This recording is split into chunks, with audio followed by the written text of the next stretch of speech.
تو آپ دیکھیں کہ اصل دین وہ ہے جس میں اعتدال ہے، اس میں نہ غلو سے کام لیا گیا ہے اور نہ تقصیر سے،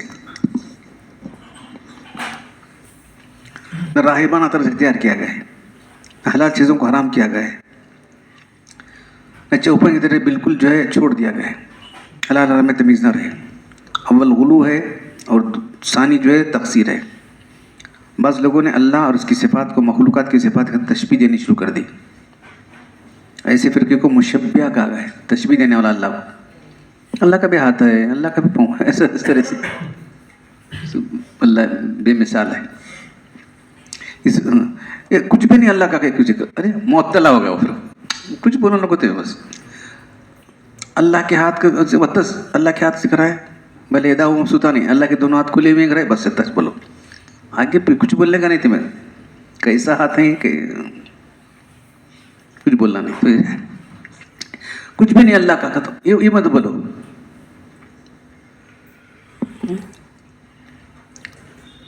اس نے اللہ کی صفات کا انکار، اس کو معطلہ کہتے ہیں۔ بہرحال اہل حق میں نہ تشبہ ہے، کسی کی تشبیہ نہیں دیتے اللہ کو، اور نہ صفات کا انکار کرتے ہیں۔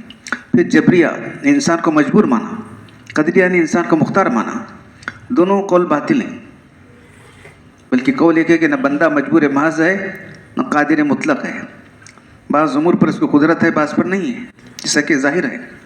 ہمارا مسلک یہ ہے کہ نہ تو انسان اللہ کے عذاب سے بالکل بے خوف ہو، نہ اللہ کے رحمت سے مایوس ہو جائے، بلکہ خوف و رجا، امید بھی رکھے خوف بھی ہو، ایمان دونوں کے درمیان ہے۔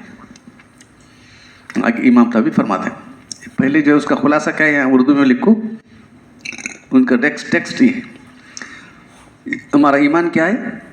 وہ بین الغلوی بالتقصیر، اسلام غلو حد سے بڑھ جانا۔ اب غلو کو تو کیا کیا، دیکھو عیسیٰ علیہ السلام کو کیا کرے، انہوں اللہ کا بیٹا بنایا، انہوں کرے، پھر انہوں یہودی کیا بولے، زانیہ کا بیٹا کیا انہوں، دیکھو انہوں ان کو وہ کر رہے ہیں، انہوں وہ کر رہے ہیں، ایک طرف ہے ایک طرف ہے، غلو اور تقصیر دونوں سے پاک ہے، دونوں بھی اللہ کے رسول ہیں، دونوں بھی ہاں۔ وہ تشبیہ اور تعطیل سے اللہ کو مشابہت دینا، ایسا وہ بھی نہیں ہو سکتا۔ تعطیل کچھ بھی نہیں ہے، اللہ کچھ بھی نہیں، ایسا بھی نہیں بول سکتے ہم، جو کچھ ہے اللہ کے ذات ہم۔ تشبیہ و تعطیل سے، جبر و قدر سے، بین الجبر والقدر، دین میں جبر بھی نہیں ہے قدر بھی نہیں ہے، پوری طرح مجبور بھی نہیں ہے پوری طرح مختار بھی نہیں انسان۔ بین الامن والیاس، امن اور یاس، دونوں بھی جو ہے بندہ اللہ سے امید رکھے، مایوس بھی نہ ہو جائے۔ اللہ سب کچھ کرتا بول کو معاف کرتا کر گناہ کرو گے، غلط بات ہے، وہ بھی نہیں ہے۔ اللہ کی گناہ اگر ہو گیا تو اللہ کی رحمت سے مایوس بھی نہ ہو۔ فہذا دیننا، یہی ہمارا دین ہے۔ اعتقادنا، ہمارا اعتقاد یہ ظاہراً و باطناً، ونحن براء الی اللہ تعالی من کل من خالف الذی ذکرناہ و بیناہ، یہی ہمارا صحیح دین ہے جس کو ہم نے ذکر کیا ہے، جو اس کے خلاف ہے میں سے برات کرتے ہیں، یعنی ہم ہر گمراہ فرقے سے بری ہیں۔ ہمارا اعتقاد یہ ہے جو ہم نے ذکر کیا ہے، اہل حق کا ہی مسلک ہے جس میں افراط اور تفریط نہیں ہے بلکہ راہ اعتدال ہے۔ تو اسلام میں راہ اعتدال ہے۔ کتاب کے خاتم پر مصنف نے اللہ تعالیٰ سے اس کے بارے میں دعا کرتے ہیں کہ ہمارا خاتمہ ایمان پر ہو اور ہم کو اسی دین پر استقامت فرمائے، نفسانی خواہشات سے اور مختلف رائیوں سے، بیکار اور لغو مذاہب ابتدا سے ہماری حفاظت فرمائے، جیسے کہ مشبیہ، معتزلہ، جہمیہ، جبریہ، قدریہ وغیرہ ہیں جو سنت کے خلاف چلتے ہیں اور ضلالت کے ساتھی ہیں، یہ سب فرقے گمراہ ہیں۔ اللہ کی پیشگوئی کے مطابق امت میں 73 فرقے ہوں گے تو ہو گئے، مگر اہل حق، اہل سنت جماعت حق پر ہیں اور قیامت تک ایک جماعت رہے گی برابر۔ ہم گمراہ فرقوں سے بری ہیں، اللہ تعالیٰ سے توفیق کی درخواست کرتے ہیں کیونکہ اس کی توفیق کچھ نہیں ہو سکتا۔ دیکھو یہ آخری باب ہے ان کا، وَنَسْأَلُ اللَّهُ تَعَالَىٰ أَن يُثَبِّتَنَا عَلَى الدِّينِ وَيَخْتِمَ لَنَا بِهِ، ہم اللہ سے سوال کرتے ہیں کہ ہم کو ایمان پر ثابت قدم رکھے اور ہمارا خاتمہ ایمان پر کرے، ہم کو اپنی خواہشات سے بچائے، وَيَعْصِمَنَا مِنَ الْأَهْوَاءِ وَالْآرَاءِ، ہماری غلط رائیوں سے بچائے، وَالْآرَاءِ الْمُتَفَرِّقَةِ، ہماری متفرق رائے سے بچائے، اور ردی مذاہب سے، وہ مذاہب الردیتی مثل المشبہتی، جو مشبیہ لوگ ہیں، والمعتزلہ ہیں، والجہیمیتی والجبریتی والقدریتی وغیرہ ہوں، جو جہیمیہ قدریہ ان کے علاوہ، اور جن لوگوں نے من الذین خالفوا سنت الجماعت، جن اہل سنت کی مخالفت کی سب لوگ، وہ حالفوا الضلالۃ، ضلالت کے رفیق بن گئے لوگ، ہم ان سے بری، یہ ہمارے نزدیک گمراہ ہیں لوگ تمام فرقے، نحن براء منهم، ہم ان سے بالکل بیزار ہیں، وہ عندنا ضلال، یہ ہمارے نزدیک گمراہ ہیں لوگ، اردیا، یہ جو ہے ذلیل خوار ہیں، وہ باللہ العصمت، واللہ کے والتوفیق اللہ، صلی اللہ علیہ سیدنا محمد وآلہ وصحبہ والحمد للہ رب العالمین۔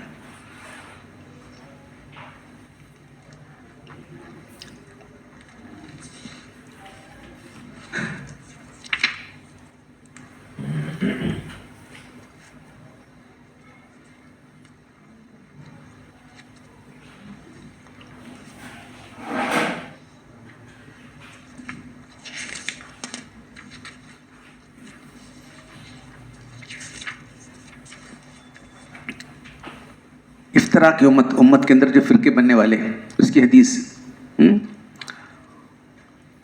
عبداللہ بن عمر بن عاص سے روایت ہے کہ اللہ کے نے فرمایا وَإِنَّ بَنِي إِسْرَائِيلَ تَفَرَّقَتْ عَلَىٰ سِنَتَيْنِ وَسَبْعِينَ مِلَّةً، بے شک بنی اسرائیل 72 فرقوں میں تقسیم ہو گئے۔ کون؟ عبداللہ بن عمر بن عاص سے روایت ہے، انہوں نے فرمایا کہ اللہ کے رسول نے ارشاد فرمایا میری بنی اسرائیل 72 میں تقسیم ہو گئے، وَتَفْتَرِقُ، ہو جائے گی، آگے اس کے اللہ کے زمانے میں نہیں ہوا، بعد میں، اور میری امت 73 میں تقسیم ہوگی، تفترقو امتی علی 73 ملہ، ایک زیادہ ان کی بات 73 ہمارے پاس، کلہم فی النار، یاد رکھو سب جہنمی، بہت ڈرنے کی بات ہے، کانپ جانے کی بات ہے، کون بول رہے ہیں؟ اللہ کے بول، کلہم فی النار الا ملۃ واحدہ، سوائے ایک فرقے کے، اس میں سے کلہم فی النار الا ملۃ واحدہ، قالوا من یا اللہ کے رسول، کون سا ہے؟ تب نے ما انا علیہ وصحابی، جو میرے صحابہ کی طریقے پر ہے۔ دیکھو یہ کسوٹی لے کر دیکھ لو، تم جو بھی کرنا چاہتے ہو، کیا اللہ کے رسول نے کیا، صحابہ نے کیا، کیا بھی کرنا ہے، دیکھو عرس کیا، سندل کیا، محرم کیا، 11ویں کرے، 11ویں تو اس زمانے میں تھی، محرم صحابہ کرام تھے، امام مسلم کی شہادت کے سب لوگ تھے، موجود تھے، کتنے لوگ تھے، پہلی صدی کا واقعہ ہے، شہادت کا واقعہ پہلی صدی کا ہے کہ نہیں؟ امام مسلم کی شہادت کا پہلی صدی کا واقعہ ہے، کرے کیا؟ کوئی بھی نہیں کیا، کیا شاندار، یہ سال تو جو لوگ دور ہیں معلوم نہیں، ہم لوگ تو آنے جانے والے راستے میں چلنا مشکل تھا، کارا چلنا مشکل تھا، معلوم ہے، درس ہمارے جو درس بند کرنا پڑا، جو مین روڈ ہے، جانا ہے ہم کو یہاں سے، ہمارے گھر سے ادھر سے روڈ سے جامع مسجد جانا ہے، تو راستہ بنتا ہوتی رہتی محرم کی۔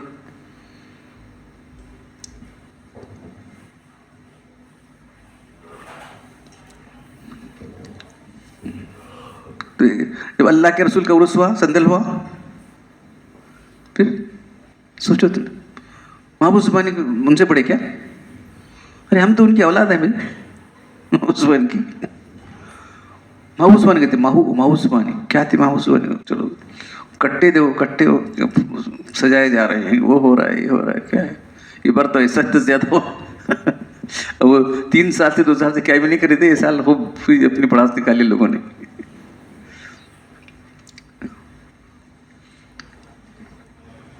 پھر روایت احمد کی، ترمذی روایت ہے، ابو داؤد کی روایت کے اندر، سنتانی و سبون فی النار، 72 جہنم میں جائیں گے، واحدۃ فی الجنہ، ایک فرقہ جنت میں جائے گا، کلیئر کٹ، اور بھی دوسری حدیث کے اندر بھی ہے، اور کیا ہونا تمہیں۔ تو کون سا فرقہ ہے، کون سے طریقے پر چلنا، جو اللہ کے لیے تھا، صحابہ کرام وغیرہ، تو صحابہ کرام دیتے تھے کون سی طریقہ؟ تو اللہ کے رسول جو ہے پوچھتے ہیں، صحابہ کے پوچھتے ہیں کون سا طریقہ ہے؟ وہ بھی ایہم اقتدیتم اہتدیتم، تم صحابہ میں کسی کی پیروی کرو تم سے راستہ پالو گے. صحابہ میرے جو ہے اصحابی کالنجوم، میرے صحابہ ستاروں کے مانند ہیں.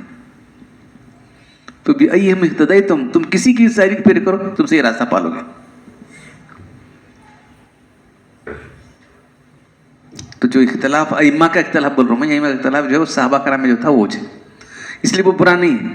ارے وہاں ڈفرینس ہے نا، وہ کیا نہیں، وہ کسی صحابی کی پیروی کی انہوں نے، وہ صحابی کی پیروی کرے، وہ صحابی کی پیروی کو کرے، بس ٹھیک ہے کرن دے، وہ غلط نہیں ہے، وہ صحیح ہے.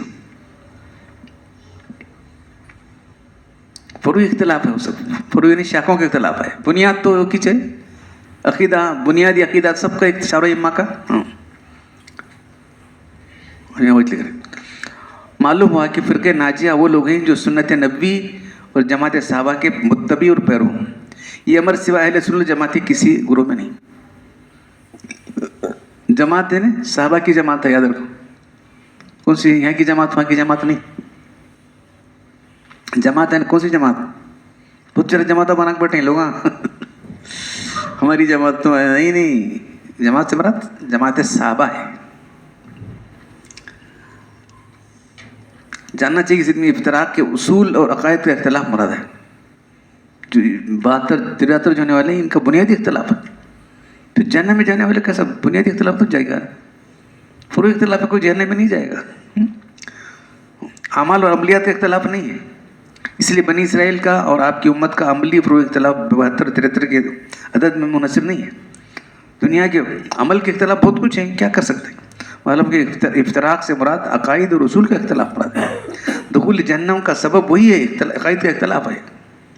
اب یہاں شیعوں کا اختلاف ہے، ایک دم فارم رہتا ہے، مسلمان سنی، مسلمان شیعہ سنی. اخبار میں اس میں فارم میں آتا ہے نا، دیکھیں نا، شیعہ کا سنی، شیعہ کا سنی.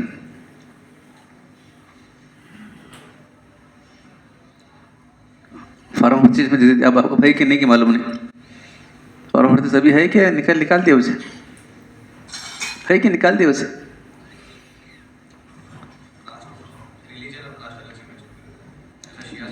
میں کیا پہلے تھا شیعہ سنی لکھتے ہوں، شیعہ کا سنی کرتا تھا. مسلم کو تو کیا، مسلم لکھے بات کیا، شیعہ کا سنی ہر بار لکھنا تھا، سنی کو لکھنا پڑتا تھا. تو ہمارے اکثر علماء کی رائے ہے کہ وہ فرقہ جو ہے صرف گمراہ نہیں بلکہ کافر ہے. ان کے عقائد جو دیکھے، وہ کہتے ہیں قرآن میں تحریف ہی کہتے ہیں، قرآن سے بدل کیا کہتے ہیں، اصلی قرآن نہیں کہتے ہیں. اب وہ جب ہو گیا تو قصہ ختم ہونا. قرآن کے متعلق ان کا عقیدہ یہ ہے کہ قرآن اصلی قرآن نہیں ہے. اب مطلب جو ختم ہو گیا نا. اس قرآن کو سارے لوگ مانتے ہیں، انہوں نہیں مانتے. اوپر صدیق کی، ہاں اوپر صدیق کے خلاف پر پورا اجماع ہو گیا. اجماع کو نہیں ماننا کیا ہے؟ کفر کی بات ہے. پورے لوگ انصار، مہاجرین، تمام لوگ جو ہے آپ کی خلافت کو جو ہے آپ کے عبد بیعت کیے، جو ہے ان کی خلافت کو جو ہے نہیں ماننا بولے تو کیا ہے؟ اجماع کے خلاف ہوئے. عمر یہ دو کی خلافت کو نہیں ماننا کفر کی بات ہے. تو دونوں کے خلاف ہو. تو ان کو جو ہے شیعوں کو جو ہے جو لوگ مسلمان مانتے ہیں، ہمارے پاس کوئی مانتا نہیں سب. اور ائمہ تو صاف لکھتے ہیں شیعہ کافر ہے. کوئی لوگ نرم ہو گئے، نرم ہو کچھ غلطی کریں، ان کے بنیادی عقیدے خلاف ہیں. جو لوگ حدیث کی شرح پڑھتے ہیں معلوم ہوتا ہے ان کے عقیدے کتنے غلط ہیں.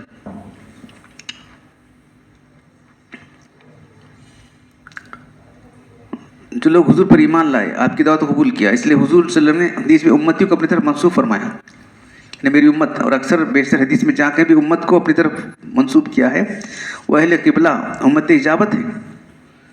امت دعوت مراد نہیں ہے. امت دعوت میں پوری دنیا کے لوگ ہیں، ان کا عدد بے شمار ہے. دو میں کہ اللہ واحد کا استثناء بھی یاد کرتا ہے، اس لیے کہ اللہ واحد کے الفاظ سے مفہوم ہوتا ہے کہ منچ نجات اس فرقے ناجیہ کے تمام احاد اور افراد میں مشترک ہوگا. ظاہر ہے کہ ایک فرقے کے تمام افراد اعتقادی میں متحد ہو سکتے ہیں، لیکن فرقے کے تمام افراد کا اعمال اور افعال میں متحد مشترک ہونا ناممکن ہے. حضور صلی اللہ علیہ وسلم کا فرقہ ناجیہ کی تعریف فرمانا کہ ما انا علی اصحابی، اس بات وہ تمام چیزیں صحابہ کرام کے درمیان مشترک ہوں گی. یہ امر بالبداہت معلوم ہوئے کہ تمام صحابہ کرام میں ایسا امر مشترک جس پر تمام صحابہ متفق ہوں وہ عقائد تھے صحابہ کرام کے وقت تھے. عمل میں ڈفرینس تھا کہ نہیں؟ بہت کچھ، سب کچھ. فروئی صحابہ کرام کا اختلاف تھا. عبادت کا کون سا طریقہ بہتر ہے؟ نماز میں رفع دین کرنا بہتر ہے یا ترک رفع دین؟ آمین آہستہ بولنا بہتر ہے کہ اخفا کرنا؟ جہر بہتر ہے کہ اخفا بہتر؟ اصل نماز میں اختلاف نہ تھا، فرق عمل میں تھوڑا سا اختلاف تھا. ہر ایک سنت کا عاشق تھا، ہر ایک کو فکر تھی کہ بات اس طریقے پر کی جائے جو اللہ کے رسول کے لیے سب سے بہتر ہے. یہ اختلاف فکر و نظر کا اختلاف تھا جو شائب نفس اور ریا سے پاک تھا، کینہ اور حسد سے بالکل کوسوں دور تھا. یہی وجہ تھی کہ صحابہ کرام باوجود اختلاف کے ایک دوسرے کے پیچھے نماز پڑھتے تھے، ایک دوسرے کی اقتداء کرتے تھے. باہمی محبت اور مودت پر ذرا برابر بھی اختلافات کا کوئی اثر نہیں تھا. ایسا اختلاف بلا شبہ رحمت ہے. تو اور ایک کتاب ہے، مجھے نہیں ملی ابھی تک، اختلاف الائمہ رحمت الامہ. ائمہ کا اختلاف امت کے لیے رحمت ہے. جگہ جگہ حوالے آئے ہیں اس کے. تو جو ہے اب کوئی شخص لاپتہ ہوگا شوہر، کیا کرنا؟ تو ہمارے امام صاحب کیا ہے، اسے آئے تک بیٹھو نا، پوری زندگی پر بیٹھنا ہے. تو امام مالک بولتے ہیں 4 سال بیٹھو بس. تو ہمارے ائمہ، ہمارے علماء جو ہے سوچ کے جو ہے ان کی اس فیصلے کو لے لیا، 4 سال تک انتظار کرو، نہیں آیا تو اس کے نکاح فسخ کرا دو، دوسرا نکاح کر دو اس کو. تو ایسی حالت میں جو ہے رحمت ہوا کہ نہیں ہے امام مالک کا مسئلہ. ہمارے امام صاحب چاہے نہیں بیٹھو، ان کا بات آتا کرو. تو یہ امام مالک کا یہ مسئلہ ہمارے علماء نے اختیار کیا ہے. تو ائمہ کا اختلاف امت کے لیے رحمت ہے. آگے وہ لکھ رہا ہوں. اس طرح امام ابو حنیفہ رحمۃ اللہ علیہ، امام مالک، امام شافعی، امام حنبل یہ طرح اصول دین اور عقائد میں متفق تھے سب لوگ. صرف فروعی چیزوں میں اختلاف تھا. اس طرح تمام انبیاء کرام کا دین ایک تھا، شریعتیں الگ تھی ان کی. اس طرح فقہاء کرام کا جو ہے اختلاف بھی وہی ہے، عقائد ایک ہیں لیکن عمل کرنے کے طریقے جو ہے فقہی مسائل الگ ہیں. جس طرح انبیاء کی شریعتوں کا اختلاف عین رحمت ہے جو بے شمار حکمتوں اور مصلحتوں پر مبنی ہے، اس طرح فقہاء کا فروعی اختلاف بھی رحمت ہے.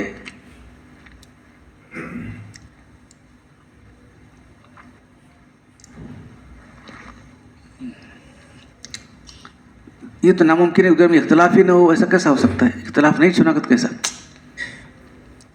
اب ڈاکٹروں میں ایک ڈاکٹر کی رائے ہوتی ہے، دوسرے ڈاکٹر کی رائے ہوتی ہے، دوسروں کو نہیں بولتا میں. ایک وکیل کی رائے ہوتی ہے، دوسرے کی رائے ہوتی ہے. دونوں اخلاص کے ساتھ ہی، اس کے ساتھ نہیں، دشمنی اس کی نہیں، اس کے خلاف جانے کے نہیں. انہوں سمجھ بہتر میں سمجھتا ہوں یہ ہے کہتا، سر بولتا بہتر یہ ہے کہتا انہیں. تو اس طرح سے یہ ائمہ کے اختلافات ہیں. جیسے وزراء اور ارکان دولت، خیر خواہان سلطنت کسی ملکی مسئلے پر غور و فکر کرتے وقت رائے مختلف ہو جاتی ہیں.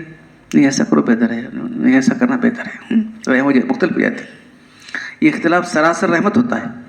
مختلف انظار اور افکار کے جمع ہونے سے مسئلے کا انہوں یہ بولے انہوں بولے، سب کے رائے آنے سے نئے نئے پوائنٹس کھل جاتے ہیں. اور انہوں وہ پوائنٹ بولے تھے، انہوں یہ پوائنٹ بولے، ان کے ویسے یہ پوائنٹ آیا، ان کے ویسے یہ پوائنٹ پایا. مختلف انظار اور افکار کے جمع ہونے سے مسئلے کا ما لہو و ما علیہ، وہ مسئلے کے پورے پہلو کھل آ جاتے ہیں سامنے. مسئلے کے تمام اطراف اور جوانب پہلو سامنے آ جاتے ہیں. حقیقت واضح ہو جاتی ہے، مشکلات سے نکلنے کا راستہ آتا ہے. ایسی مجلس عجیب مجلس ہوتی ہے. نظر و فکر کی جولان گاہ اور عقل تدبر کی نمائش گاہ ہوتی ہے. فقہاء کرام کا اختلاف اسی قسم کا تھا. خصوصاً ہمارے امام صاحب رحمۃ اللہ علیہ، امام ابو حنیفہ رحمۃ اللہ علیہ، 40 علماء کی جو ہر عالم جو ہے امام کے درجے کا تھا، انہوں نے بنائی تھی. تو ایک ایک مسئلے کے بارے میں سب غور کرتے تھے. جو مسئلہ پیش آتا تھا ہر ایک دلائل پیش کرتا تھا، ہر ایک اپنے اپنے دلائل پیش کرتا تھا. امام صاحب کی مجلس جو تھی تو ایک فقہی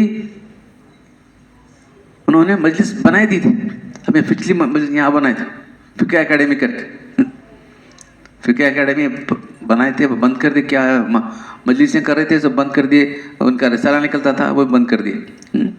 تو امام صاحب نے جو ہے فقہ اکیڈمی اس زمانے بنائی تھی، 40 شاگرد ہوں گے، سب جو ہے امام کے لیول کے تھے، سب ہر مسئلے پر آزادانہ گفتگو کرتے تھے۔ پھر اس کے بعد امام صاحب سے جو ہے سب کراس جو ہے گفتگو ایسی ڈر کر نہیں، بالکل صاف صاف گفتگو ہوتی تھی، فائنل نتیجہ نکلتا تھا 40 لوگوں کا۔ تو زور سے آواز ملتی تھی اللہ اکبر، لوگ کیا اللہ اسی زور سے، نہیں ان کا مسئلہ حل ہوا تھی، انہوں بحث کر رہے تھے لوگ وہاں، نہیں مسئلہ انہوں بحث کر دی، ایک مسئلہ کئی کے دن چلتا تھا، ایک مسئلہ جو ہے تو وہاں جو ہے امام یوسف تو بہت بڑے فقیہ تھے، امام محمد تو بہت بڑے محدث تھے، تو ایک ہر ایک بہت، امام ظفر تھے، سب کوئی حدیث کا ماہر ہے، کوئی فقہ کا ماہر، کوئی ہر ایک ماہر تھا، سب مل کر بحث کر کو لاسٹ میں تو ہماری فقہ جو ہے اس لیے جامع ہے، اس کی تعریف کرنے کے لیے دوسروں کی کرنے کے واسطے نہیں، یہ ہماری فقہ کو جو ہے یہ خصوصیت حاصل ہے کہ اسے 40 لوگوں نے جو ہے بڑی جانچ پڑتال کے بعد جو ہے اس کو مقرر کیا ہے، جانچ پڑتال کے بعد جو ہے پوری تحقیق کے بعد اس کو جو ہے لکھا۔ اختلاف بول رہے ہیں نا، اختلاف کی بات آئی، کیسے بول رہا ہوں میں، فقہ حنفیہ جو ہے اس لیے 80% لوگ دنیا کے اسی پر چلتے ہیں، اسی کو مقبولیت حاصل ہو گئی۔ اب امام مالک کیا، انہوں مدینے میں رہے، انہوں بولے مدینے والے جو کرے وہ میں فائنل کہتا ہوں، دوسرا کیا بھی نہیں کہتا ہوں۔ کئی چیزیں ان کی بالکل ایسی ہیں، ہم ان کا تنقید کرنے کے لیے نہیں، دیکھو ان کا اب عشق کے رسول ایسا تھا، انہوں بولے مدینہ افضل ہے، اب کیا کرتے بولو، سب لوگ مکہ افضل کرتے ہیں، مدینہ افضل کرتے، اتنا ہی نہیں بلکہ مدینہ چھوڑ کر زندگی بن ایک ہی حج کیا کہتا نا، امام مالک کتنے حج کرے معلوم ہے، ایک حج کیا، حج کرتے فوراً آ گیا ہوگا، ہر سال جا سکتی تھی نہیں، مکہ مدینہ کیا ہے، روز ہر سال نہیں، ایک حج کیا پھر زندگی میں۔ پھر مدینہ سے اللہ کے رسول کے مقام سے پھر مدینہ سے یہ ادب تھا، چپل پہن کر نہیں پھرے انہوں زندگی میں، معلوم ہے، پیشاب پخانہ مدینہ میں نہیں کرے، مدینہ میں رہے، مدینہ سے باہر کنارے جا کے پیشاب پخانہ کرتے تھے، یہ دیکھو ہر روز اللہ کے رسول کی ذات ہوتی، یہ دیکھو کسے ہوتی بولو، ایک زندگی میں ایک بار ہوئی تو غنیمت ہے، ہر روز اللہ کی زیارت ہوتی خواب میں، دیکھ رہے ہیں آپ، تو بہرحال ان کا ایک مزاج تھا، بہرحال تو ایسا ہر امام کا الگ الگ مزاج تھا۔ تو ائمہ کے اختلافات کے بارے میں ہم پریشان ہونے کی ضرورت نہیں ہے، اختلاف ہے تو ہم کو جو امام کا اچھا لگتا ہے، تو الحمدللہ سب لوگ حنفی مسلک ہیں، تو یہ مسلک جو ہے 40 ائمہ نے مل کر جو ہے اس کو بنایا ہے۔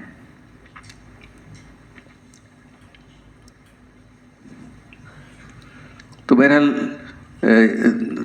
ابھی اس میں بہت تفصیلات ہیں، جو مختصر باتیں آگے ہیں عقائد، اس میں جو ہے کتاب میں بہت سارے تفصیلات ہیں، تو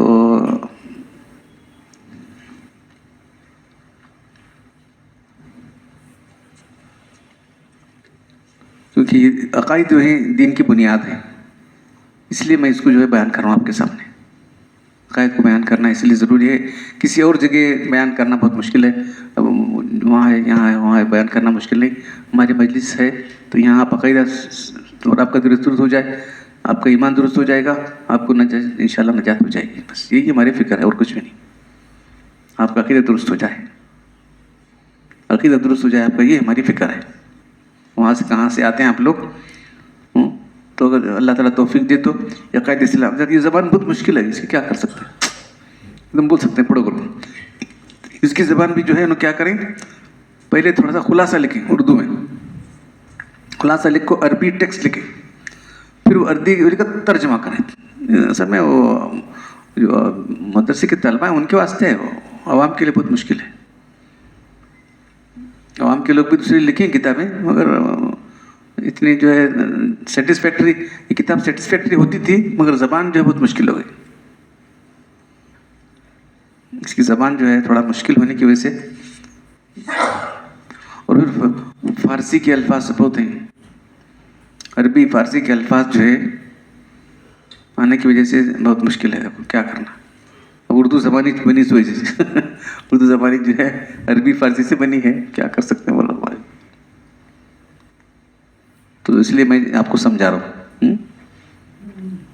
تو ہماری جو کتاب ہے اس کے اندر انہی سے سب لیا گیا ہے، ایمان اور کفر کے اندر سب کتابیں جتنی عقائدی کتابیں سب نے رکھ کری تھی، میں نے لکھا. وہ اگر اتنا بھی آپ پڑھ لیں گے تو کافی ہے، کتاب بھی اگر آپ اچھی طرح پڑھ لیں گے تو کافی ہے. تو اللہ تعالیٰ ہم کو صحت اور قائم رکھے، اسی پر ہمارا خاتمہ کرے. بیت تو ہو چکے نا آپ لوگ، اور کیا.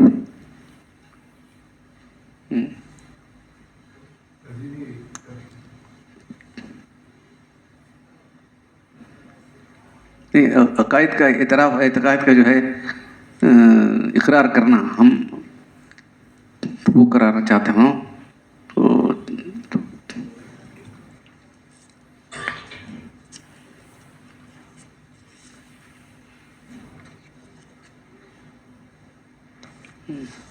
ہم ایمان لائے، سب بولو، ہم ایمان لائے اللہ پر، اس کے فرشتوں پر، اس کی کتابوں پر، اس کے رسولوں پر، آخرت کے دن پر، اور بعث بعد الموت پر، اور قدر پر، تقدیر پر، اس کے خیر و شر ہونے پر،